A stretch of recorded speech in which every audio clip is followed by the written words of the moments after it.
Começam agora as aulas do 5º ano do Ensino Fundamental. Vem aí, Língua Portuguesa.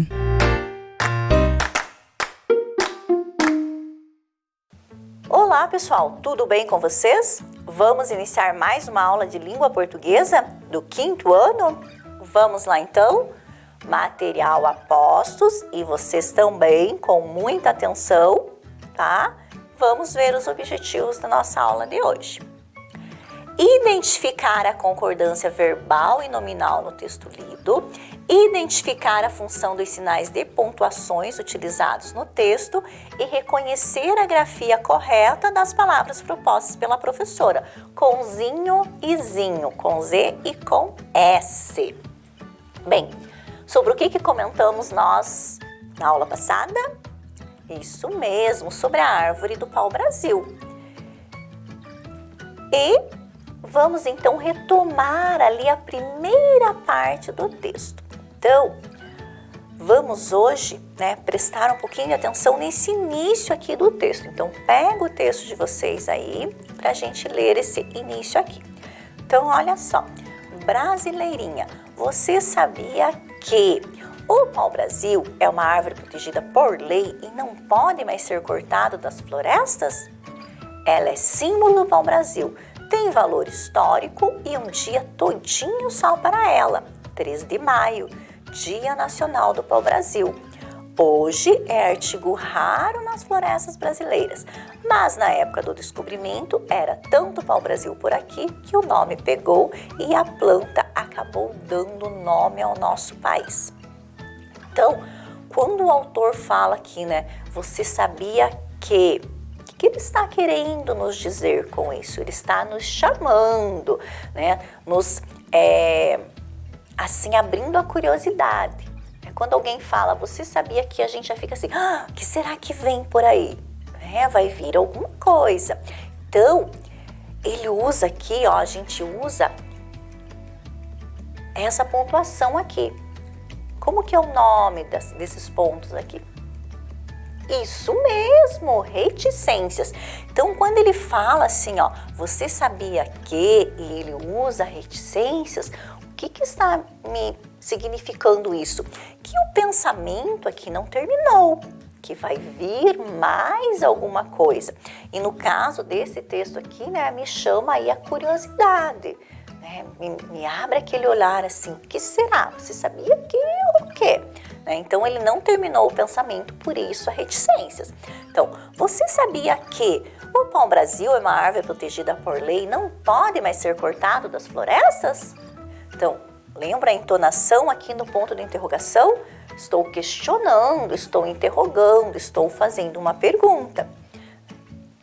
Bem, aí, então, fez a pergunta e vai dar a resposta, Então, por que o pau-brasil é uma árvore protegida por lei? Por que ele não pode mais ser cortado?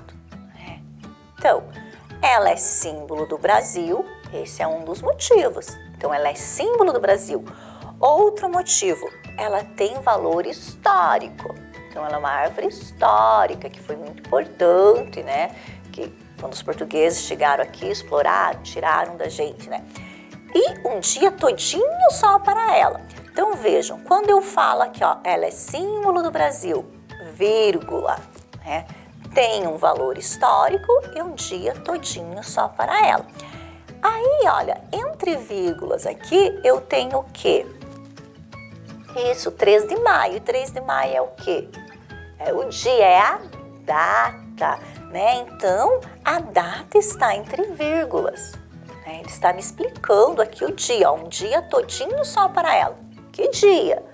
Do que ele está falando? Dia 3 de maio, Dia Nacional do Pau-Brasil. Então, vejam, olha, só nesse trecho aqui, quantas vírgulas foram usadas. E o ponto final. Então, meu pensamento ali terminou. Hoje é artigo raro nas florestas brasileiras. Então, também, a gente conversou ali que hoje, atualmente, é um artigo raro nas florestas brasileiras. Terminei aqui o meu pensamento, só que eu quero continuar. né? Eu quero dizer, né, que na época do descobrimento, então, mas na época do descobrimento, era tanto pau-brasil por aqui que o nome pegou e a planta acabou dando nome ao nosso país. Então vejam, nós já conversamos bastante sobre a pontuação. Porém, né, o que a gente vê? Que às vezes, a hora em que nós vamos fazer leitura, até a professora, quando a professora está com pressa, às vezes faz a leitura e não respeita a pontuação. E se a pontuação está aqui no meu texto, ela está aqui para me ajudar a entender melhor o texto. Porque se eu ler assim, ó, você sabia que o pau-brasil é uma árvore protegida por lei, não pode ser cortada das florestas. Ela é símbolo do Brasil, tem valor histórico, um dia todinho só para ela, 3 de maio, dia do pau. Nossa, quando eu chego aqui, eu já não sei mais do que eu estou falando. Mesmo que eu esteja lendo bem. Nossa, ela lê bem, ela lê rápido. Não estou lendo bem, porque eu estou lendo correndo. Então, para eu ter uma boa leitura, né, e quando vocês vão ler para alguém, para vocês mesmos entenderem o texto, tem que ler respeitando a pontuação. Então, você sabia que o pau-brasil é uma árvore protegida por lei e não pode mais ser cortado das florestas? Já fiz uma pergunta. Ela é símbolo do Brasil, tem valor histórico e um dia todinho só para ela. 3 de maio. Dia Nacional do Pau-Brasil. Hoje é artigo raro nas florestas brasileiras. Mas, na época do descobrimento, era tanto pau-brasil por aqui que o nome pegou e a planta acabou dando nome ao nosso país. Vejam como a leitura, né, flui melhor, como a gente entende melhor o que está sendo lido, o que está sendo falado. Então, a importância da gente, né, respeitar a pontuação. Então, se tem interrogação, ler com a ênfase de uma pergunta. Se tem a vírgula, dou uma pausa, né, pequena, mas dou. Se tem um ponto, também dou uma paradinha para eu compreender melhor esse texto. Agora, olha só. Aqui é lá na última parte do texto de vocês que a professora quer que vocês vão. Então, vejam bem, brasileirinha em flor. A árvore pode chegar a 30 metros de altura, tem seu tronco e galhos de cor acinzentada e com espinhos. As flores apresentam 5 pétalas, 4 totalmente amarelas e uma que é amarela com uma mancha vermelha no centro. Essa pétala diferente é chamada de estandarte, por chamar a atenção das abelhas, que são seus polinizadores. Ela funciona como um guia visual para as abelhas encontrarem o néctar e visitarem as flores de pau-brasil. Então, nesse trecho do texto, nós temos o ponto, temos a vírgula, mas nós temos um outro sinal de pontuação que a professora não falou ainda aqui. Hoje, né, até esses dias atrás, a professora até citou esse sinal aí. Qual é? Quem aí que vai ser esperto e vai saber qual é? Muito bem, as aspas, tá? Então, olha ali, ó, estandarte. Por que será que a palavra estandarte está entre aspas? O que é um estandarte? Por que o autor usa, então, ó, essa pétala diferente é chamada de estandarte, por chamar a atenção das abelhas. Então, essa pétala chama a atenção das abelhas, que são seus polinizadores. Funciona como um guia visual. O que será que é um guia visual? Que me ajuda, né? Achei, né? Que me orienta. Então, vejam só. Ele usa aspas por quê? Porque essa pétala, ela não é um estandarte, mas ela funciona como? Então, ele põe entre aspas as palavras. Olha só o que é um estandarte. O estandarte, ele é como se fosse uma bandeira, um símbolo. É bastante usado pelas escolas de samba, pelos blocos de carnaval, mas também é utilizada pelos times de futebol. As torcidas, às vezes, elas têm lá, né, uma bandeira um pouco menor ali. Ela é usada também em procissões com imagens de santos. Ela é usada em desfiles cívicos pelas escolas. Então, o estandarte falava lá o que era um guia visual. Então, por isso chama a atenção da abelha, como se fosse, né, um estandarte, mas não é, por isso que estava entre aspas. Então, olha só. A professora trouxe uma atividade para vocês copiarem um texto bem, né, parecido com o texto que nós estamos lendo. Então, é um trecho aqui de um texto. Então, 5 minutos para vocês pontuarem. Então, olha, para eu pontuar um texto, primeiro eu tenho que ler, né? Eu vou ler e vou tentar entender esse texto colocando a pontuação na minha fala, mentalmente. Então, você sabia que no Brasil há várias árvores que estão em extinção? Entre elas estão o pau-brasil, a araucária, o jacarandá e o cedro-rosa. Infelizmente, se não cuidarmos, elas ficarão só na lembrança. Então, 5 minutinhos para vocês copiarem e pontuarem. Vamos lá?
Ótimo, né? Conseguiram? Quem não conseguiu, agora a hora que a professora for fazendo a correção, né, vai tentando aí terminar de copiar e pontuar. Então, olha só.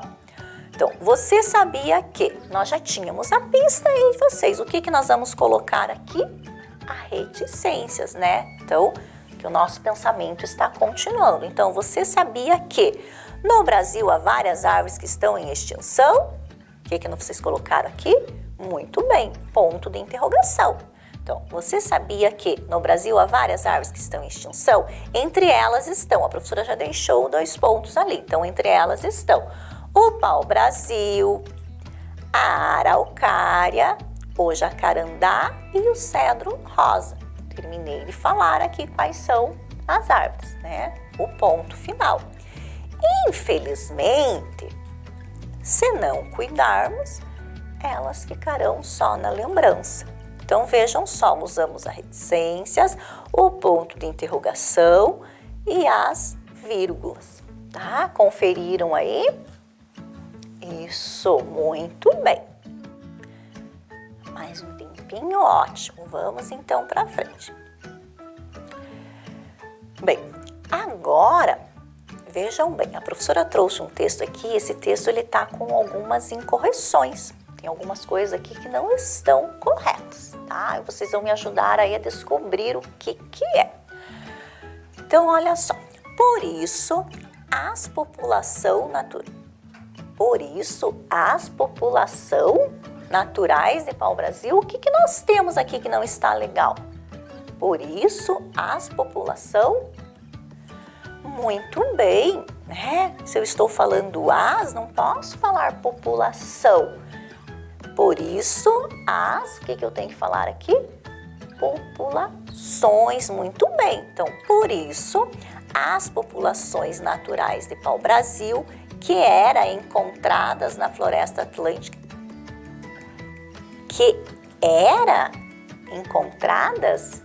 lembram lá, eu estou falando das populações pau-brasil. Então, eu vou colocar era aqui? Não, isso mesmo. Qual que é a palavra correta para eu pôr ali? Eram, né?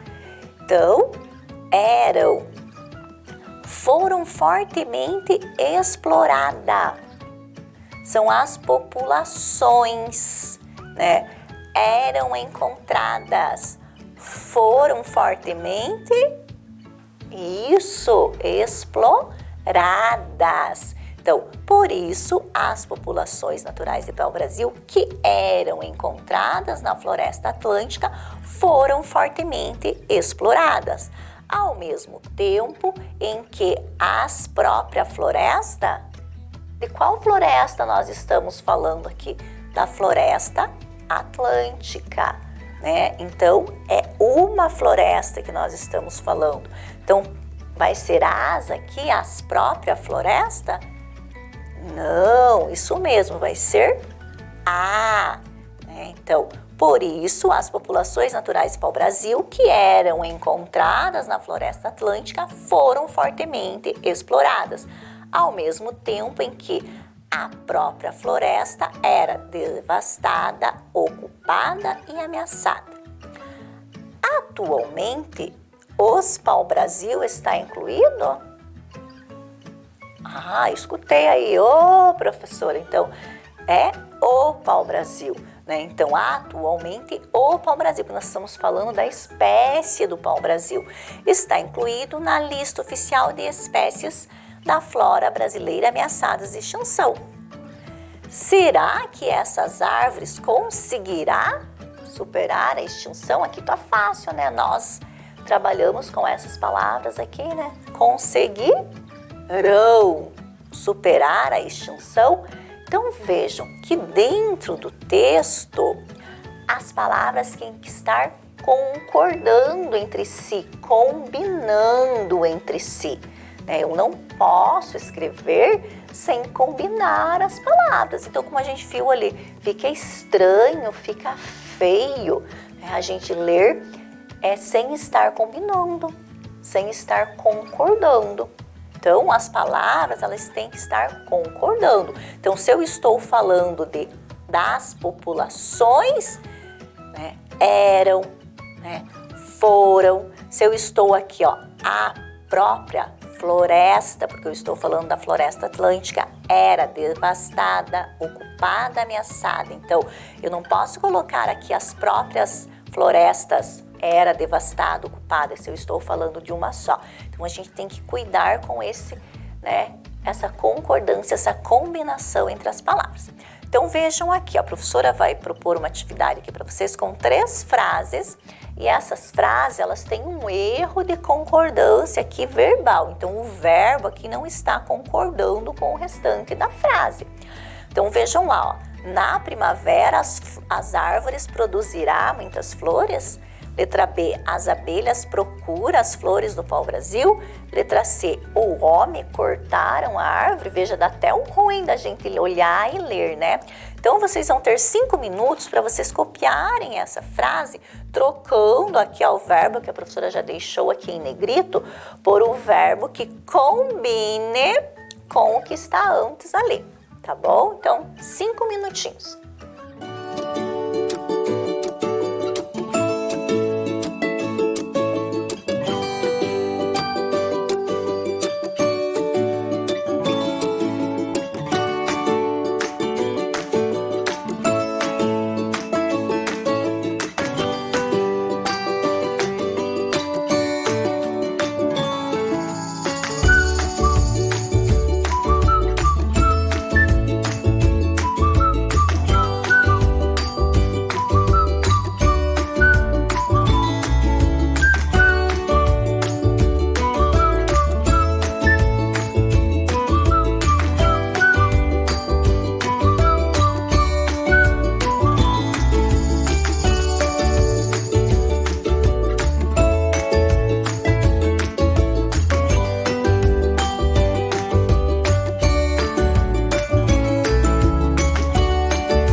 Ótimo, vamos fazer a correção?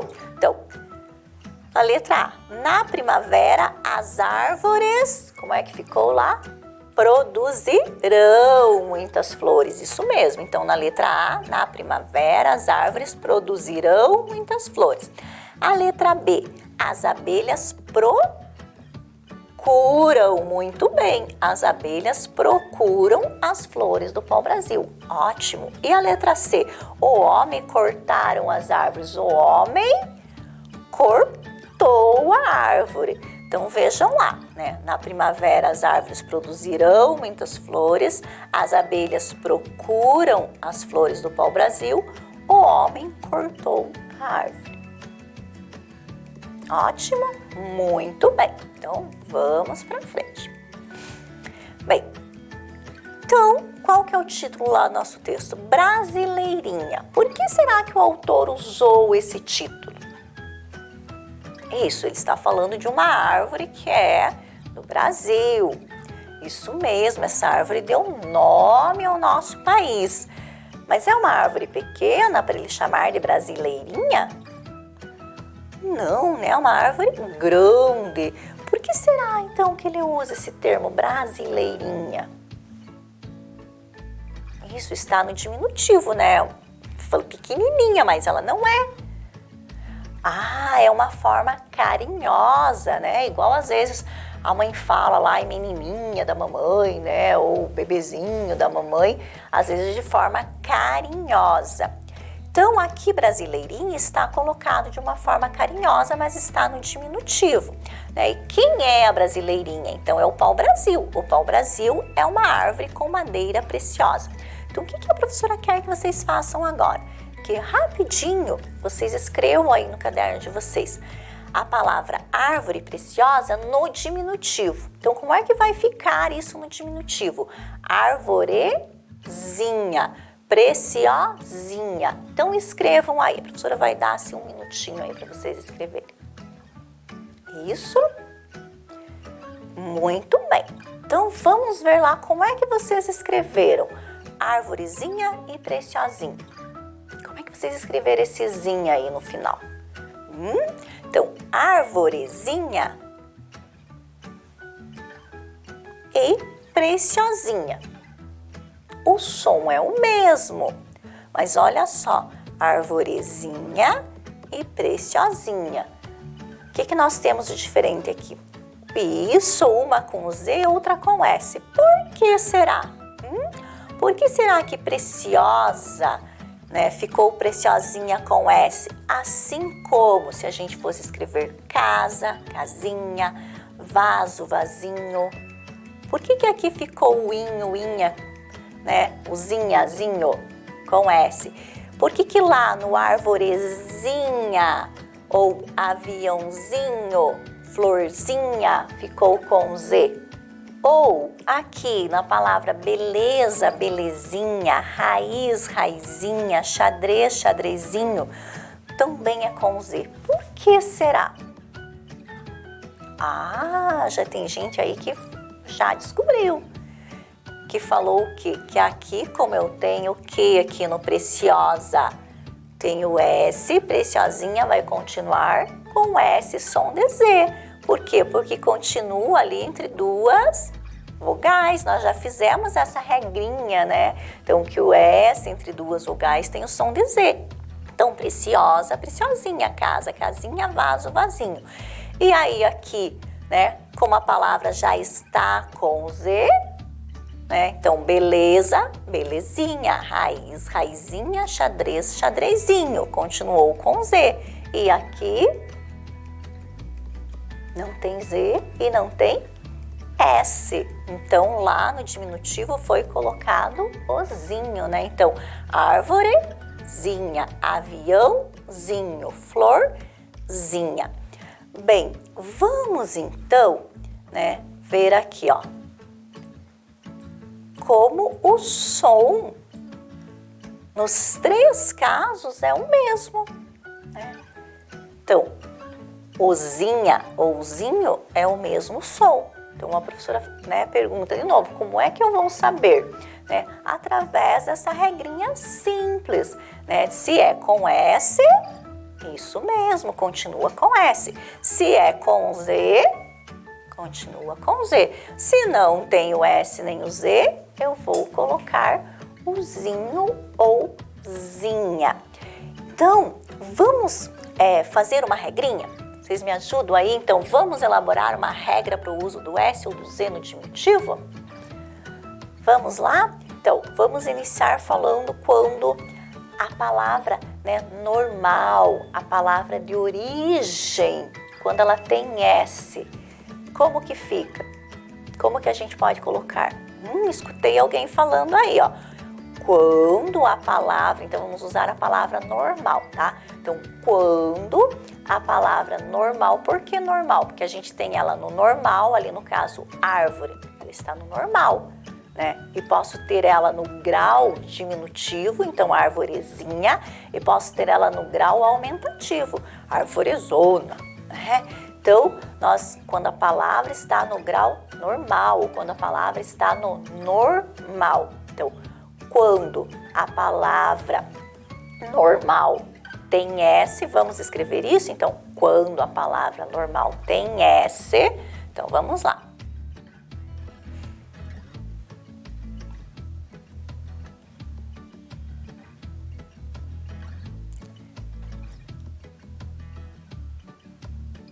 O que acontece então quando a palavra normal tem S?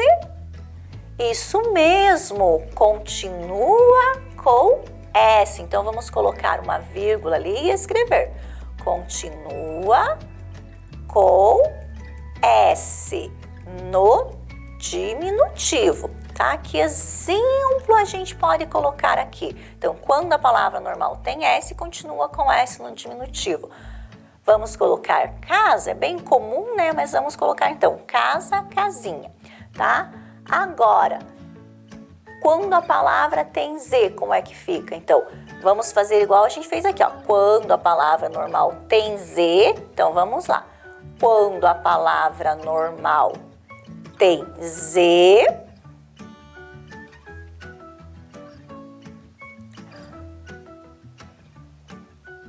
o que acontece quando a palavra normal tem Z?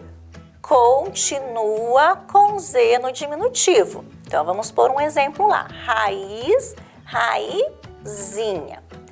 E agora, o que falta nós colocarmos? Nós já colocamos quando a palavra normal tem S, quando a palavra normal tem Z. Isso, quando a palavra normal não tem S nem Z. Então, vamos anotar isso aqui.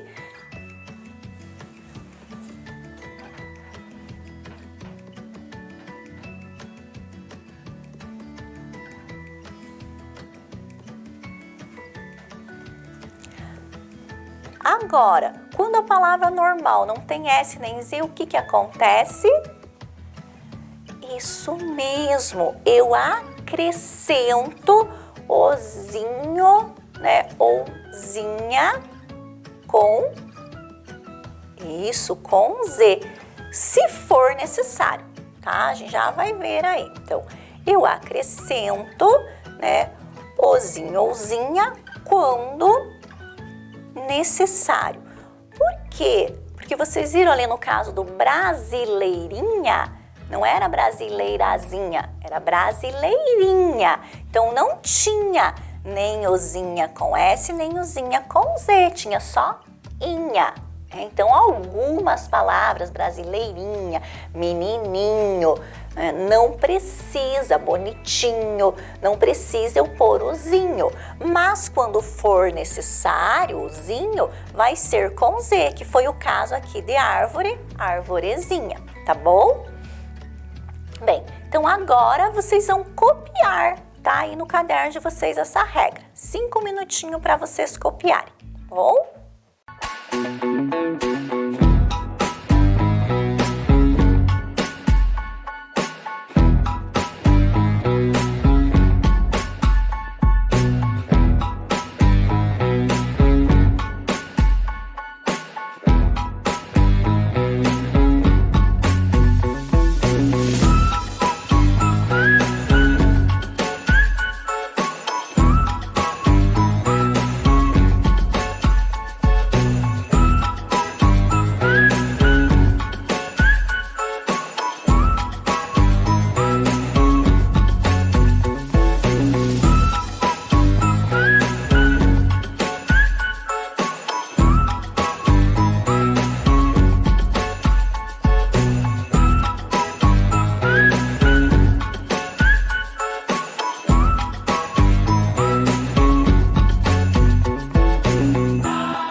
deixaram registrado aí, então, essa regra para quando vocês precisarem, vocês, né, terem aí no caderno e relembrarem. Então, é com S, continua com S. É com Z, continua com Z.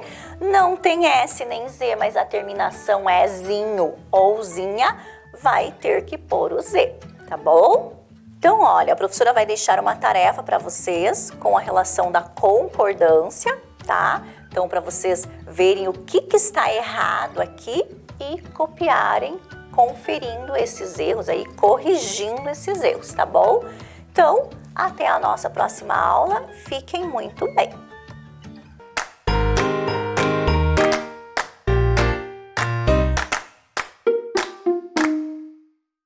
Olá, crianças! Preparado para a nossa aula de história? Espero que sim, né? Então vamos lá, pegando a folhinha, que é a unidade 8, que vocês pegaram na escola, né? Unidade nova hoje. Lápis, borracha, o caderninho, tudo para nós fazermos junto com a professora a nossa aula. Hoje eu quero começar a aula um pouquinho diferente. Não vou começar com bancada, não vou começar com mesa. Hoje eu vou começar a aula com uma história que a contadora Alice vai estar contando para nós. O nome da história é A Festa Junina, autora Gabriela Valesca. Vamos assistir? Olha pro céu, meu amor, vê como ele está lindo. Olha para aquele balão multicor, como no céu vai subindo. Que delícia! É época de festa junina! E viva São João! E viva São Pedro! E a história que eu trouxe para vocês é uma história que conta como surgiu a festa junina. Era uma vez, há muito tempo, em que as pessoas faziam as suas plantações e plantavam muitos pés de milho, e a plantação ia crescendo. Só que com isso, os pássaros vinham comer os pés de milho. Pois é, foi aí que eles tiveram uma ideia. Eles fizeram um boneco assim cheio de palha, e aí eles colocaram roupas e deixaram um boneco assim, em pé na plantação. E esse boneco, chamado Espantalho, espantava todos os bichos. Pois é, espantava os pássaros das plantações.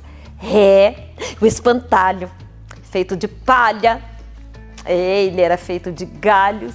Que loucura, né? Pois é, mas aí que a plantação foi crescendo, foi vingando, foi ficando maravilhosa. Já está na hora de colher o milho. E eles resolveram então fazer uma grande festa. E nessa festa tinha muita comida. Tinha comidas assim que eles faziam com o milho. Eles faziam, tinha milho verde, tinha pipoca, tinha pinhão, tinha quentão, tinha doce de amendoim, tinha bolo de milho, tinha... que festa gostosa! Pois é, mas além das comidas típicas, eles tinham ainda muitas brincadeiras que eram muito legais. E as meninas colocavam assim o seu vestidinho, cheio de lacinhos, colocavam lacinhos na cabeça, assim, e eu coloquei um chapéuzinho, olha, e elas ficavam assim, lindas. Pois é, e os meninos colocavam calça jeans, camisa xadrez de botões e um chapéu de palha na cabeça. E eles dançavam, e eles comemoravam, e aí todo mundo ficava bonito. E aí, para terminar a festa, sabe o que tinha? Um balão que ia subindo para o céu, e todos corriam ver o balão, que simbolizava o fim da festa junina. Olha pro céu, meu amor, vê como ele está lindo. Olha para aquele balão multicor, como no céu vai subindo. E aí, pessoal, gostaram? Pela história da professora Liz, vocês conseguem descobrir qual vai ser o tema da nossa aula?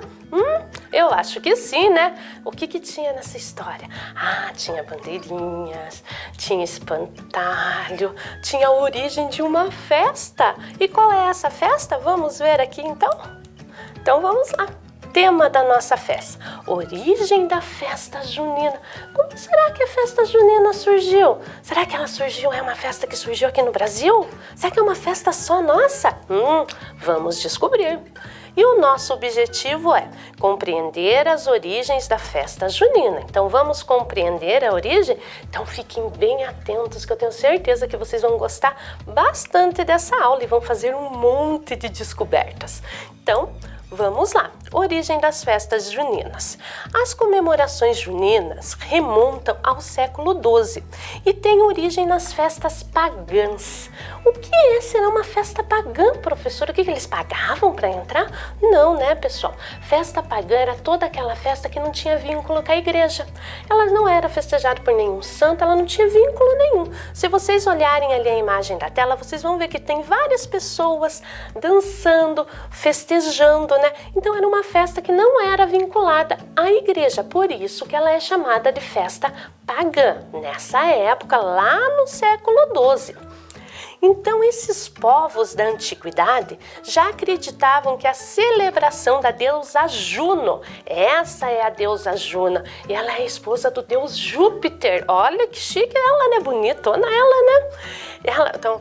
Que era considerada protetora. Então essa deusa, ela era considerada protetora do casamento, do parto e da mulher, que proporcionaria fartas colheitas. Então se eles fizessem festas para ela, eles teriam farta colheita. Então eles queriam, né, que as colheitas deles fossem fartas, com bastante alimentos. Então eles faziam festas para ela. E essas festas eram chamadas de junoninas. Já sentiram aí um nome meio parecido? Junoninas. Essa deusa aqui, pessoal, não tem vínculo nenhum com a igreja, né? É aquelas deusas do Olimpo lá. Então não tem nenhuma crença de deusa com eles, certo, pessoal? Então bonitinha ela, né? Eu achei ela muito legal. Então, as festas pagãs aconteciam na época da colheita de cereais, como milho, trigo e cevada. Então, eles poderiam fazer a festa para pedir proteção, para ter uma boa colheita, ou no final da colheita para agradecer. Olhem lá a imagem, lá, olha as pessoas dançando. Provavelmente essas pessoas aqui já terminaram com a colheita, já estão festejando, né? Outras com cestos de frutas. Então sempre quando terminava a colheita, eles faziam essas grandes festas. E geralmente era no mês de junho também que acontecia.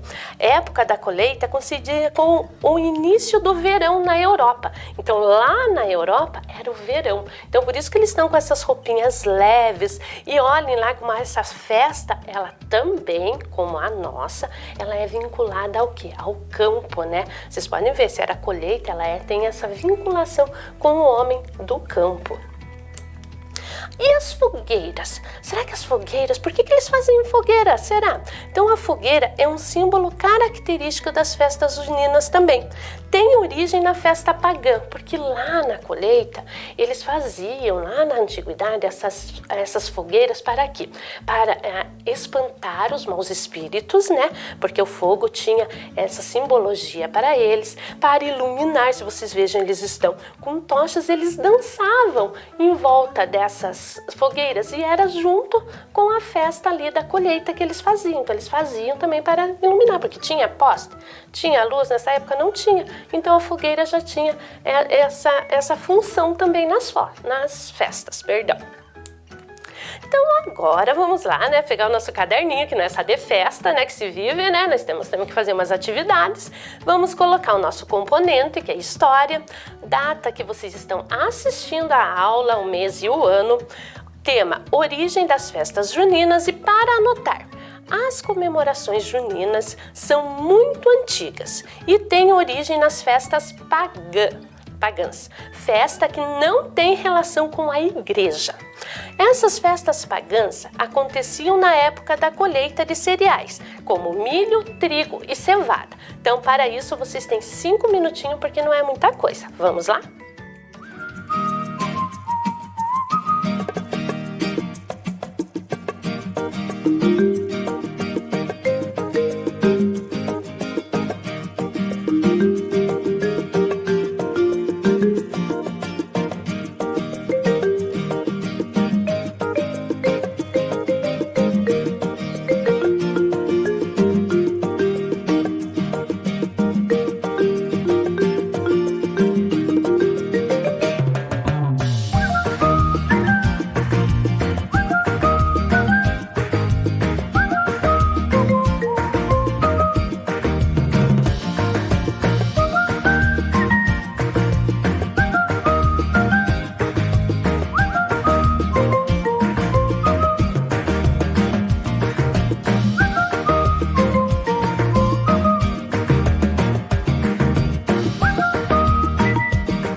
E aí, pessoal, copiaram? Letrinha bonitinha, letrinha redondinha? Então tá bom. Então vamos entender agora. Então nós já entendemos que ela era uma festa pagã, né, no início, na antiguidade, mas ela passa a ser uma festa cristã. Como será que acontece isso de pagã para cristã? Vamos ver lá? Então, o catolicismo passou a ganhar cada vez mais fiéis na Europa. E a data das festas, essas festas pagãs, coincidia com o nascimento de João Batista. Então, no início, a igreja queria acabar com essa festa. A igreja era contra festas pagãs. Só que a festa era tão enraizada na cultura do povo europeu, que o que eles não conseguiam. Então, o que a igreja fez? É que ele vai dizer, não pode com eles, junte-se a eles, né? O que ele fez? Ele colocou, então, como a festa era em junho, ele colocou a data com o aniversário de nascimento de São João Batista, 24 de junho, né? São João Batista, né, que era filho de Isabel, que era prima de Maria, né? E quando eles iam, ele que batiza Jesus, né? Então, aí eles colocaram um santo muito importante para os católicos, então eles fomos festejar o nascimento de São João Batista, certo? Então começaram a colocar. E o que era melhor ainda, não tinha só São João Batista que era o santo do mês, nós tínhamos mais 2. Com isso, a igreja cristianizou a data, instituindo homenagem aos 3 santos do mês. 13 de junho, Santo Antônio, 24 de junho, São João e 29 de junho, São Pedro. Passando a chamá-la então ela deixa de ser aquela festa pagã, a junonina lá, em homenagem a deusa Juno, passa agora a ser uma festa cristã em homenagem aos santos do mês e principalmente a São João. Então com isso ela deixa de ser, passando, né, a se chamar o que? Joanina. Então as festas joanina. Em Portugal ainda eles falam muito festa joanina, né? Nós aqui já vamos entender como que a nossa acontece essa mudança aqui. Os primeiros países a comemorá-la foram Portugal, Itália, França e Espanha. Até hoje são festas muito importantes na Europa. Eu peço a atenção de vocês para vocês olharem essa imagem aqui. Essa imagem é uma festa portuguesa, né? Vocês podem ver pela roupa portuguesa com certeza, né?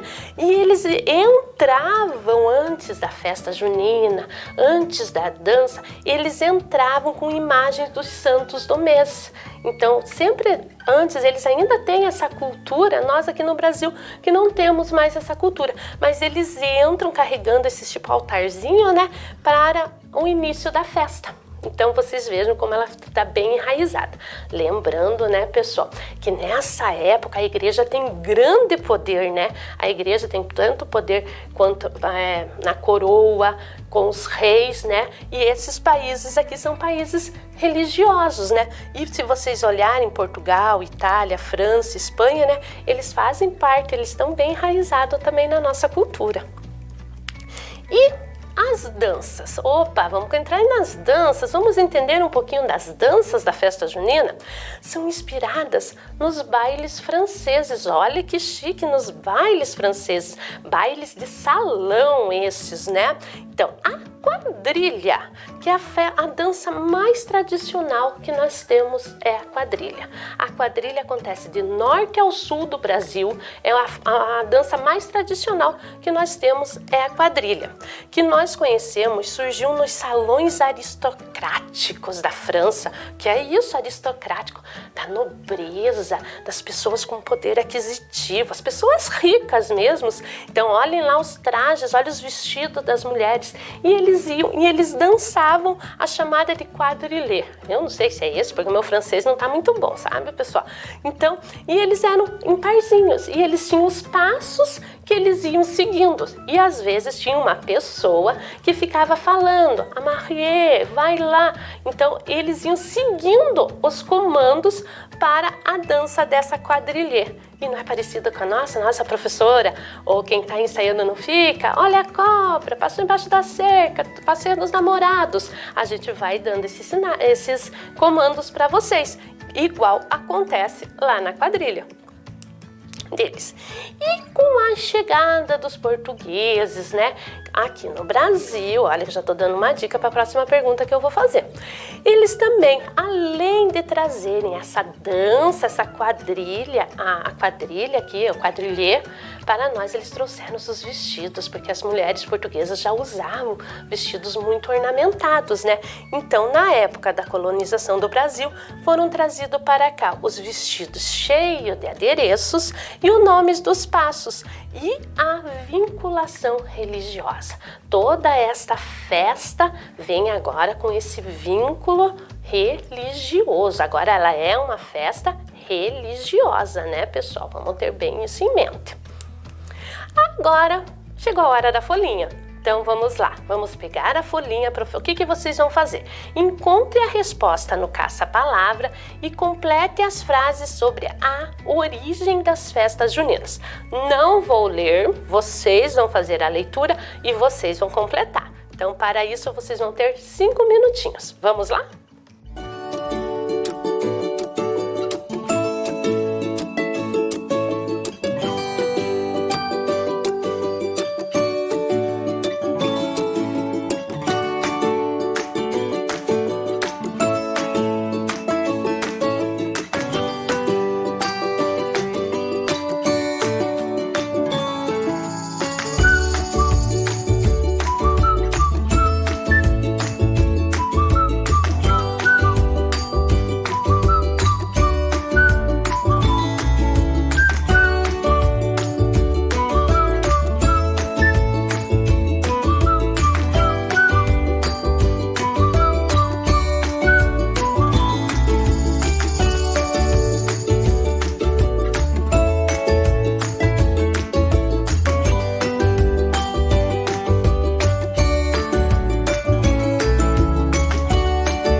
Conseguiram? Acharam fácil? Acharam, né? Com a explicação da professora fica tudo tranquilo. Então, a que nós conhecemos surgiu nos salões de festas da França, lá chamada de quadrille. A o que, pessoal?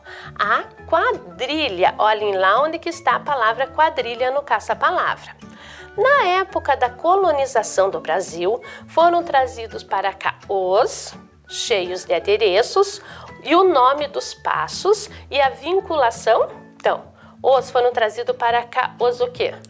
Os vestidos, cheio de adereço, o nome dos passos e a vinculação religiosa. Olha que religiosa está lá embaixo, preencheu toda a linha lá. O catolicismo passou a ganhar cada vez mais fiéis e a data das festas coincidia com o nascimento de Batista.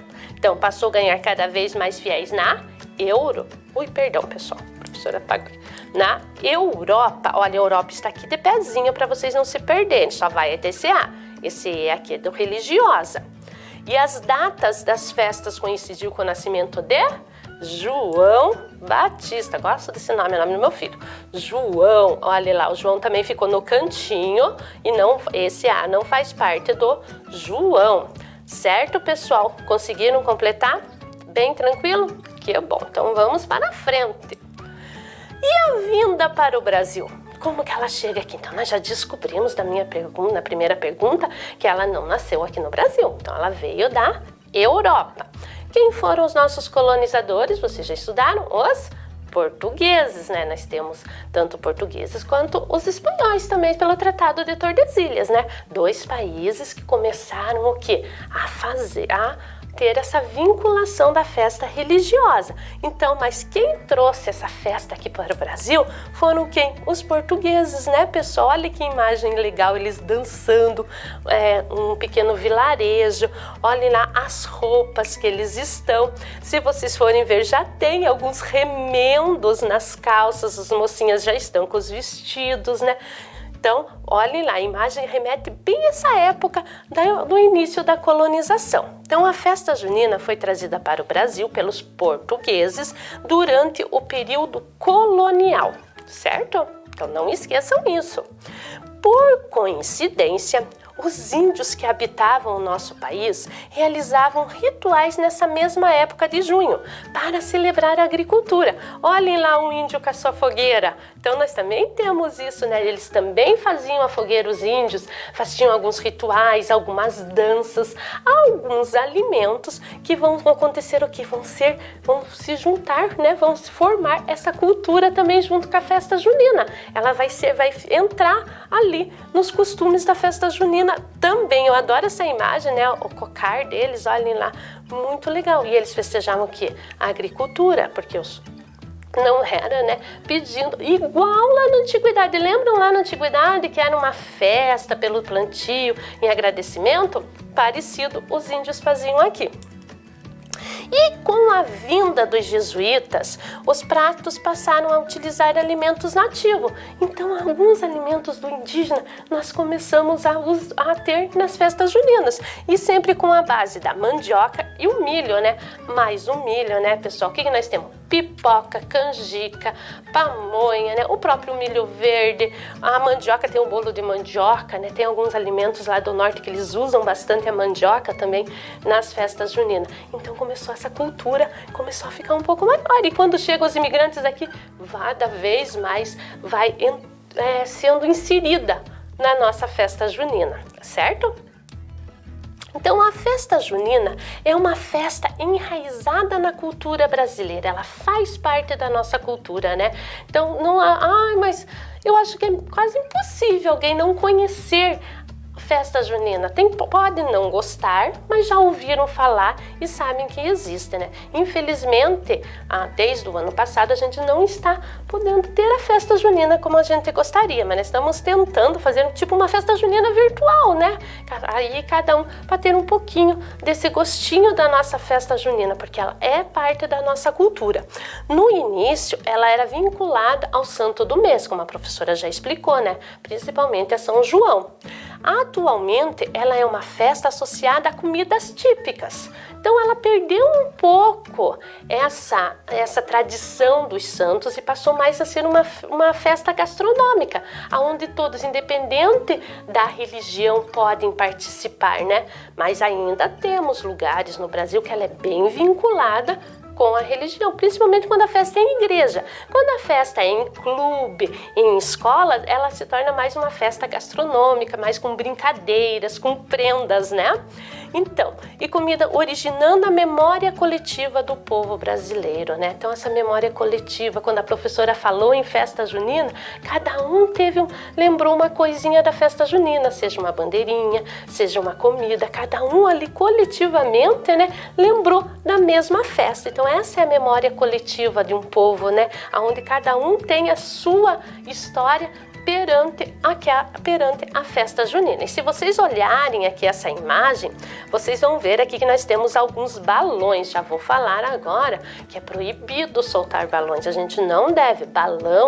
Balões só devem estar aonde? Como decoração, como elemento decorativo. Soltar balões é proibido, então nós não devemos. Aqui é uma imagem, um desenho, né? E se vocês verem, tem todos os elementos, olha lá. Tem a dança, tem a fogueira, tem as brincadeiras, os fogos, os balões que deviam estar presos, os santos no pau de sebo, as bandeirinhas. Então, tem todos esses elementos aqui, certo, pessoal? Então, nossa aula, né, está... não está ainda. A professora estava esquecendo a última atividade, a mais divertida que eu fiz. Decifre o enigma e reescreva a frase sobre a vinda da festa junina para o Brasil. Então, vocês vão ver que aqui nós temos bandeirinha, mas vocês não vão escrever bandeirinhas. Vocês vão ter que ver que lá na bandeirinha as palavras são festa junina. Aqui nos bonequinhos dançando, a palavra é Brasil. Então, vocês vão reescrever essas frases trocando esses códigos pelas palavras corretas, certo? Para isso, 5 minutinhos. Vamos lá?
Entendeu? Gostaram, pessoal? Então vamos ver como que ficou a frase.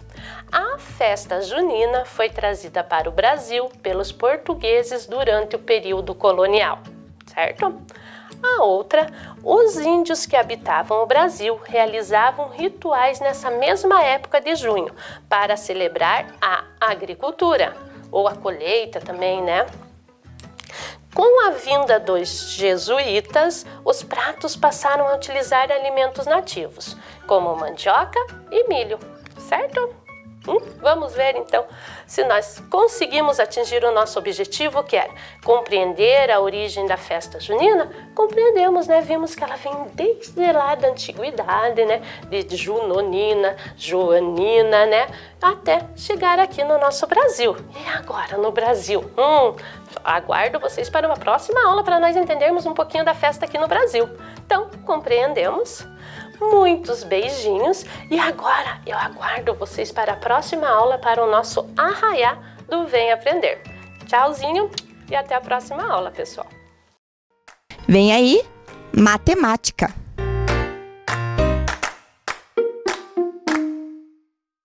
Olá, crianças! Tudo bem com vocês?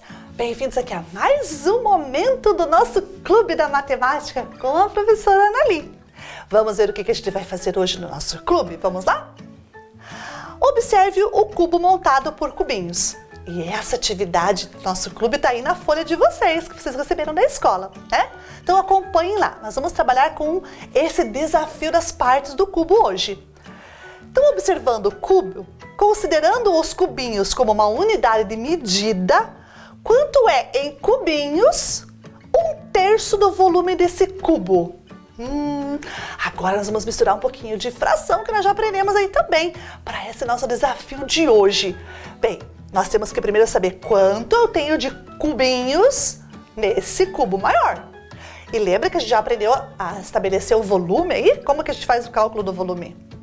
Isso, a gente conta, né, as pecinhas aqui nas dimensões e faz um cálculo. Ah, mas professora, a gente não aprendeu direito ainda. Ótimo, então pensa lá com a professora. Eu tenho essas unidades na largura, na altura e no comprimento. Pense nas camadas, né? Que nós já trabalhamos com a professora. Pense lá nas camadas. Quantas camadas eu tenho e quanto tem em cada uma das camadas. É isso que eu quero que você entenda. E depois ache só uma parte das 3 que eu posso dividir esse cubo grande. É isso que eu quero que você entenda. Então vamos pensar lá, ó, 1/3 desse cubo, quantos cubinhos são? Vamos lá? Vocês vão ter 5 minutinhos para responder essa questão que eu já volto para conferir.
Ótimo, conseguiram?